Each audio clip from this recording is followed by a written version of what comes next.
안녕하십니까.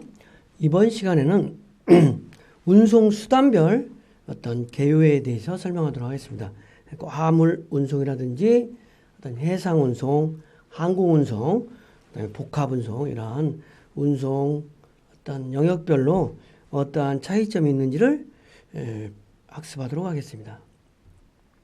그래서 주요 학습 목표물 내용은 각각의 해상 운송은 어떤 부분이고 화물 운송은 어떠한 부분의 장단점이 있고 그 다음에 철도 운송, 항공 운송, 그 다음에 또 파이프라인으로 하는 가스라든지 이런 파이프라인 운송, 그 다음에 또 어찌됐든 복합 운송, 여러 가지 어떤 해상과 철도를 복합해서 하는 운송. 이 핵심적인 건 이제 복합 운송의 이런 해상, 화물, 철도, 항공 이런 부분에 일단 통합적인 복합 운송이 되겠습니다. 여러 가지 운송 수단을 복합적으로 해서 고객이 원하는 것을 처음부터 끝까지 해결해 준다는 어떤 의미가 될 수 있겠죠. 그래서 첫 번째는 해상과 화물 운송에 대해서 어떤 장점과 단점, 의미는 여러분들이 해상 운송이다, 화물 운송이다 이러한 의미는 아는 거니까 어쨌든 왜 해상으로 하는지, 왜 화물 운송을 하는지 이러한 방법을 설명하도록 하겠습니다. 그래서 해상 운송이라고 하는 것은 이제 배로 운송하는 거예요. 사실 여러분들이 내 얘기를 들으면 상당히 웃긴다고 할 수 있겠지만 상당히 한 1950년도에 막 이런 때 한국에서 유학생 있잖아요. 이런 사람들은 미국 유학을 비행기를 안 가고 배로 가요, 배로. 미국 유학을 가는데 막 배로 가가지고 한 달 걸려서 가고 그랬다 그러잖아요. 응? 어찌됐든 그런 때도 이제 사람도 배로 가서 비행기가 발달되지 않았었다니까. 어찌됐든. 그래서 해상 운송이라고 하는 거는 해운 배로 원양 항로를 따라 운항하는 선박에 의해 재화의 장소적 이동을 통해서 효율을 창출하는 게 해상 운송이다. 배로 하는 것에 배로 이제 화물을 운송하는 것이 장점이 있다는 것. 그럼 배는 작은 배도 큰 배가 있으니까 어찌됐든 유람선은 크루즈선 같이 큰 배도 있고 화물 유조선이라든지 이런 대량 화물이라든지 또 무거운 거를 원거리에 수동에 적합하다. 중동에서 우리나라까지, 우리나라에서 미국까지 물건을 수동하는 수단으로 원거리 운송에 적합하다. 그 다음에 대량 화물로 장거리 이동 시 운임이 배로 하는 게 가장 저렴하다는 거죠. 그 다음에 배로 하기 때문에 크기라든지 무거운 거 이런 것을 옮기더라도 큰 제한을 받지 않는다는 거예요. 장점. 그 다음에 또 대량 운송에서 전용선의 운송 일괄화해서 그러니까 유조선 같은 경우는 유조선 전용선이잖아요. 그 다음에 물론 이제 거기에 들어간 고급선은 화물선이라고 해서 특수 화물선 그림 같은 경우라든지 보석이라든지 이런 거는 좀 다르게 운송할 수 있겠죠. 물론 이제 보석 같은 거는 요즘 항공 운송으로 많이 하겠지만 해상 운송이 배로 하는 거에 배로 운송을 하면은 또 단점이 있을 수 있겠죠. 배로 아까 사람이 오면은 미국을 가는데 막 30일 걸렸다고 그러잖아요. 그런데 운행 속도가 느리다. 그리고 기후에 영향을 받는다.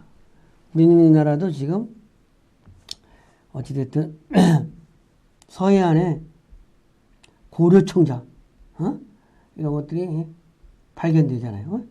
옛날에 청나라에 고려청자를 이동하다가 난파돼가지고 침몰했던 것들이 막 발견되기도 하고 어쨌든 그런 기후에 영향을 받는다는 거죠.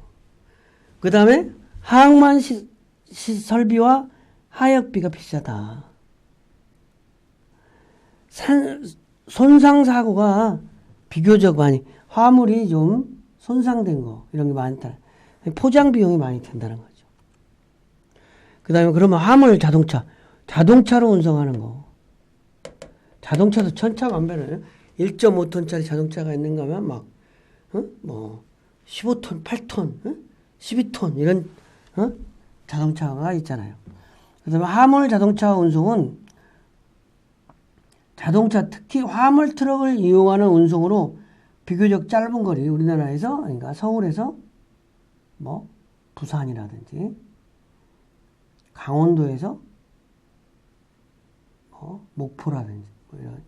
그래봐야지 짧다는 거죠.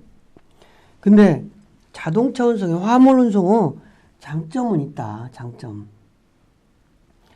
화물이 갈 수 있는 도로가 있으면 도어 투 도어 운송이 가능하고 화물 파괴와 손실이 적다. 그 다음에 화물은 근거리 가락시장에서 어떤 슈퍼마켓까지 간다든지 이런 식으로. 자가 운송하는데 유용하다. 화물 자동차를 자가용으로. 그 다음에 운송 도중에 화물의 적재 변동이 적다.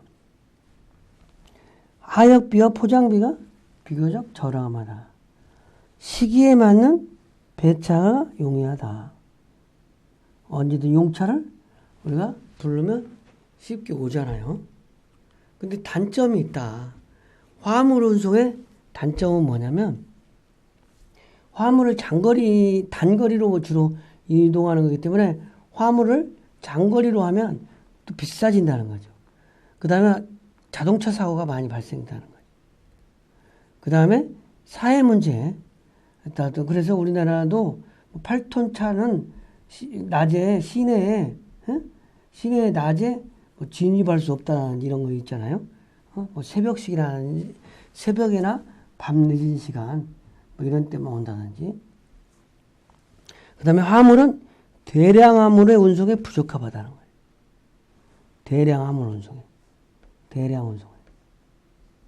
그 다음에 중량 제한이 많아서 운송 단위가 작다. 중량에 화물은 뭐 8톤 차라면 8톤 차기 때문에 어떤 1톤, 1.5톤 차에다가 무거운 거 실으면은 어떤 바퀴가 빵꾸 난다든지 그러잖아요.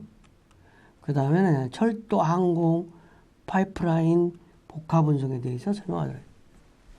철도 운송.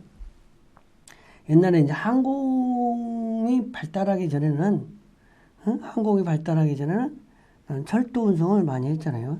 그래서 철도 운송은 철도를 이용하여 대운송. 그래서 철도 운송의 장점은 원거리, 대량 운송에 적합하다. 그러니까 석탄차를 싣고 운송을 한다든지. 여기에는 또 화물 중량의 비교적 영향을 무거운 것도 실을 수 있다. 그 다음에 중장거리 운송에도 비용이 저렴하다. 그리고 열차 시간과 발착 시간이 있어서 좀 정확하게 운송이 가능하다. 우리가 전철 타면은 시간을 정확하잖아요. 버스를 타면 시간이 정확하지가 않잖아요. 그런 것처럼 철도 운송은 시간이 비교적 정확하다. 전국적인 네트워크를 보유한다는 거죠. 비교적 전천후적인 운송 수단으로서 기후의 영향을 적게 받는다. 이런 부분이 철도 운송의 영향이라는 거예요.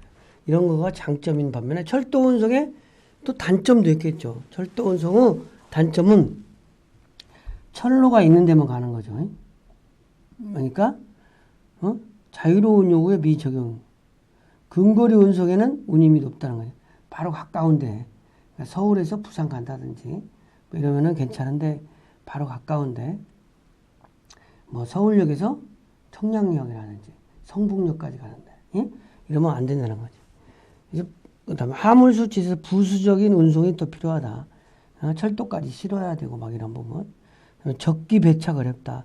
시간에 맞춰서 가야 되니까. 운임의 융통성이 없다.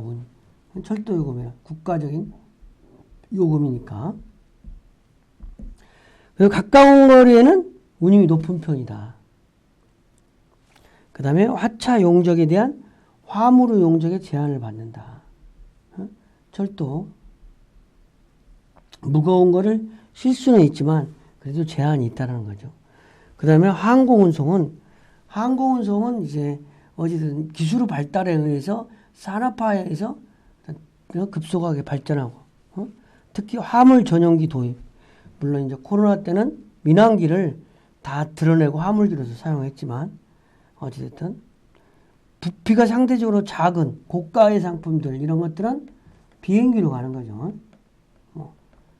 돼지, 소, 돼지고기, 소고기 이런 걸 화물로 운송하면 과일 같은 거 이런 거는 단가가 안 맞는 거죠.